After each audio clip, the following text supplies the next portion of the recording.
Nobody expected this tournament to start like this. Before the first ball was kicked, the biggest debate wasn't about Argentina's attack or defense. It was about one name. Could Lionel Messi still carry the team at 39? Or had the moment finally arrived to move in a different direction? 2 matches later, the conversation has completely changed.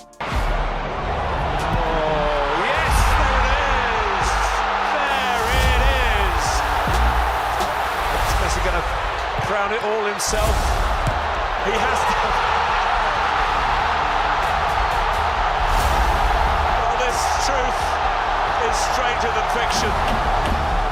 Messi has scored 5 goals, every goal Argentina has produced at this World Cup, and he has added another historic record to his incredible career. The same decision that many people question now looks like one of Lionel Scaloni's strongest calls. But this story didn't begin after those goals. It started months earlier, when Scaloni refused to change course, even as the pressure grew. While critics focused on Messi's age and the risks of relying on him again, Scaloni saw something they didn't. He trusted what he was watching inside the squad and backed his captain without hesitation. To be fair, the concerns weren't unreasonable.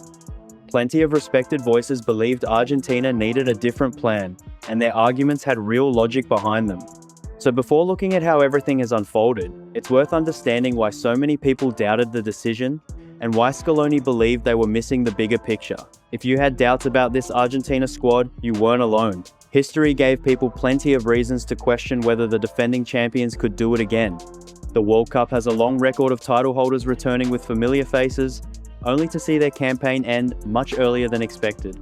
Italy lifted the trophy in 2006, then crashed out in the group stage 4 years later. Spain followed a similar path in 2014, with a legendary generation arriving one tournament too late. Germany repeated the pattern in 2018, leaving in the opening round despite entering as reigning champions. Across those tournaments, one theme kept appearing. Coaches stayed loyal to players who had delivered glory before, even as age and time made the challenge much harder. That's why Lionel Scaloni's squad selection immediately sparked debate. Argentina arrived in North America with 17 players from the World Cup winning team in Qatar, including 9 who were over 30. Nicolas Otamendi, now 38, was still leading the defense despite coming off a season at Benfica without winning a major trophy. Emiliano Martinez came into the tournament at 33, with many believing this could be his final World Cup. Cristian Romero was returning after dealing with a knee injury, while Lionel Messi celebrated his 39th birthday during the competition after leaving Inter Miami's last match before the international break because of a muscle issue. The only major veteran missing was Angel Di Maria, but that wasn't Scaloni's decision. Di Maria chose to retire from international football after winning the 2024 Copa America. There were also concerns about Argentina's defensive depth. From the outside, some believed Scaloni was relying on experienced stars in attack to make up for a backline that didn't look as convincing as in previous years. When you combine those concerns with the squad's overall age, it was easy to see why comparisons to past defending champions quickly appeared. The situation looked similar to what happened with Italy in 2010 and Spain in 2014. Both teams returned with proven winners, but age and the demands of another World Cup made repeating history far more difficult. This tournament added another challenge as well. The expanded 4-8 team format offered more room to recover from a slow start, and Argentina also received a favorable draw. At the same time, the larger competition meant more matches, longer travel, and more minutes for players already in their 30s. What looked like an advantage could easily become a physical test over several weeks. Even so, Scaloni had built enormous trust through his results, winning the Copa America in 2021, the World Cup in 2022, and another Copa America in 2024. When a coach with a resume like Scaloni's starts facing questions about whether he's staying loyal for too long, people pay attention. The debate was completely understandable, but one important detail was often overlooked. Scaloni wasn't keeping experienced players simply because of past success. He has never been afraid to leave talented players out, and several promising young names were left at home despite strong performances. His belief was based on something different. He felt this group still had another level to reach, even if many people outside the camp believed their best days were behind them. More than anyone else, the player he trusted most was also the one attracting the biggest doubts, Lionel Messi. That decision became the center of the discussion. There were good reasons why some people wanted Argentina to begin looking toward the future. The country has an exciting new generation, including 2 one-year-old Nico Paz, who impressed throughout the Serie A season with Como. Several other young players who could strengthen many national teams also missed out. There had even been an early warning sign. In Argentina's final World Cup qualifier, Scaloni rested Messi, and a youthful lineup suffered a 1-0 defeat against Ecuador. After that defeat, Scaloni openly admitted that replacing his veteran players, including Messi, would eventually become one of Argentina's biggest challenges. That only added to the growing argument from the outside. Many believed it was time to begin the transition, give more minutes to the younger generation, and avoid building another World Cup campaign around a player approaching 39 with recent injury concerns. Scaloni never changed his position. Months before the tournament began, he was asked directly about Messi's future, and his answer revealed exactly where he stood. He said the decision belonged to Messi alone, and that, after everything he had achieved, he had earned the right to decide when the time was right. Scaloni also made it clear that, in his view, football itself was better with Messi at the World Cup. His actions matched those words. Argentina's system was built to maximize Messi's strengths, creating space for him to receive the ball in dangerous areas, while teammates handled much of the running around him. The goal wasn't to have Messi covering every blade of grass.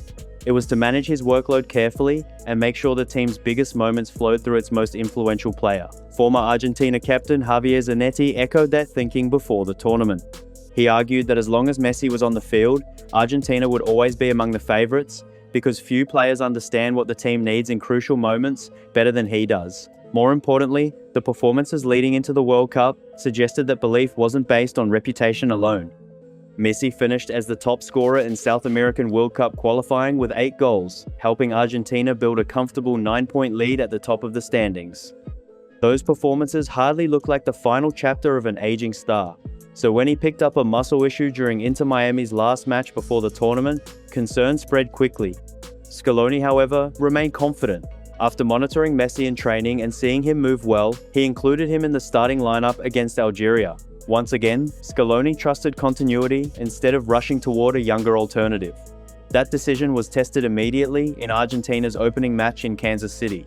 Playing in what was close to his 200th appearance for the national team, Messi delivered a stunning hat-trick in a 3-0 victory. It was the first World Cup hat-trick of his career, achieved at 38. One goal came from a powerful strike that slipped through the goalkeeper's hands, another from following up a rebound, and the third was a trademark finish curled calmly into the bottom corner. The performance brought him level with Miroslav Klose's all-time World Cup scoring record of 16 goals, while also making him the oldest player ever to score a World Cup hat-trick, surpassing Cristiano Ronaldo's previous age record from 2018. After 6 World Cups, Messi was still adding new milestones to a career already filled with them. The idea that Argentina would simply manage his minutes and rely on his leadership more than his goals disappeared almost immediately.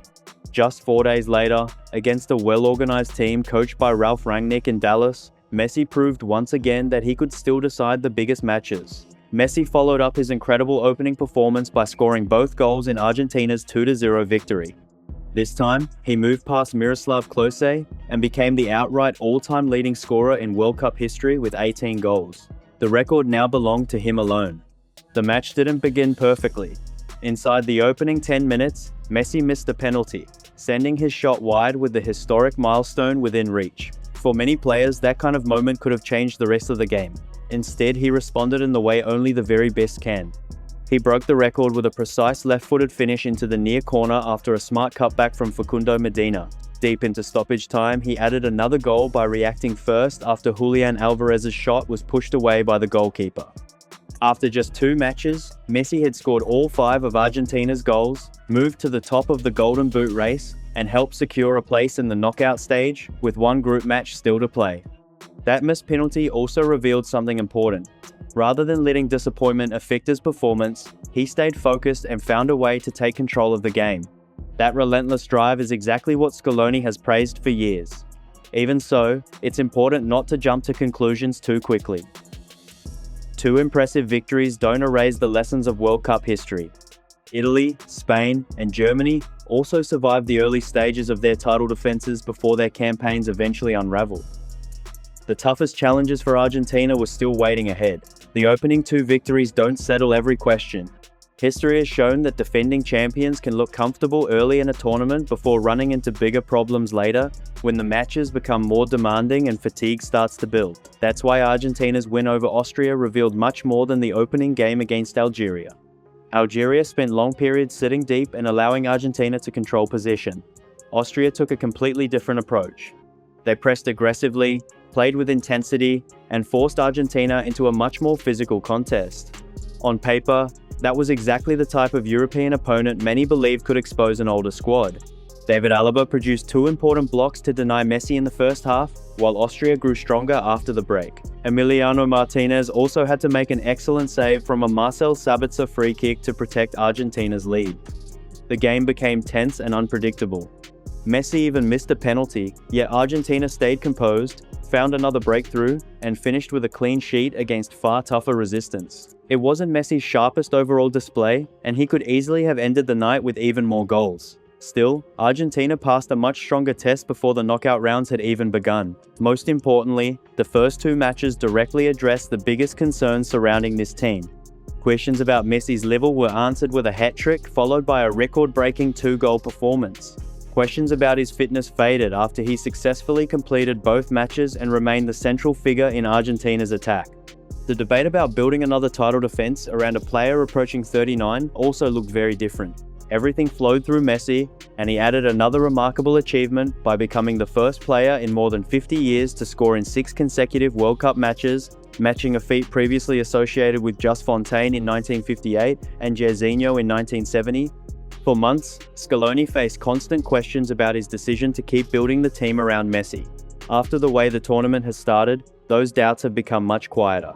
Argentina's system has been designed to get the best from its captain, while reducing the physical demands on him. With Rodrigo de Paul, Alexis Mac Allister, and Enzo Fernandez covering huge areas in midfield, Messi can stay fresh and focus on creating and finishing chances in the attacking third. That balance could prove to be one of Argentina's biggest strengths.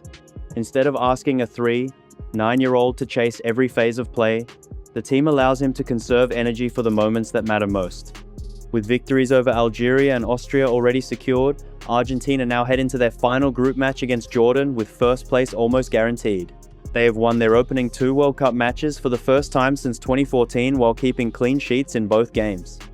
The winning streak now stretches to 8 consecutive World Cup victories, dating back to the shocking defeat against Saudi Arabia that opened their 2022 campaign. Finishing top of the group would set up a round of 32 match in Miami on July 3, with Uruguay currently projected as the most likely opponent. It would also keep Argentina away from Spain for the time being, leaving the path open toward an achievement no nation has managed since Brazil in 1962, winning back-to-back World Cup titles. So where does that leave Scaloni's faith in Messi? At this stage, his decision has been fully rewarded. The very player many believed had become too great a risk has delivered Argentina's biggest moments. Scaloni looked at an experienced squad, listened to widespread concerns about age and fitness, and chose to trust what he believed he was seeing instead of following the pressure from outside. Just 2 matches into the tournament, Scaloni's decision is already looking far stronger than many expected. What stands out most is that this wasn't luck or a fortunate run of results. Months before the World Cup even began, he made his position clear. He believed Messi still had what it took to lead Argentina, and he built the entire team around that belief. While plenty of respected voices argued that Argentina had waited 1 tournament too long, Scaloni never changed course. So far, that confidence has been rewarded. But the biggest questions haven't disappeared yet. The knockout rounds are a completely different challenge. Every mistake matters more, every opponent is stronger, and the physical demands only increase. That's where we'll find out if this plan can carry Argentina all the way, or if the pressure and fatigue eventually become too much to overcome. There's also another storyline worth watching. Kylian Mbappe is already closing the gap in the race for World Cup history, and that battle could stay alive until the final whistle of the tournament. The record books may not be finished changing just yet. Now it's your turn. Do you believe this Argentina team has what it takes to make another unforgettable run? Or do you think history will repeat itself and another defending champion will fall short? Share your thoughts in the comments because I'd love to see where you stand on this debate. If you enjoyed this breakdown and want more football stories, tactical analysis, and the biggest talking points from around the game, make sure you subscribe to Matchio. Drop a like if you enjoyed the video, share it with another football fan, and turn on notifications so you never miss our next upload. Thanks for watching, and I'll see you in the next one. Peace.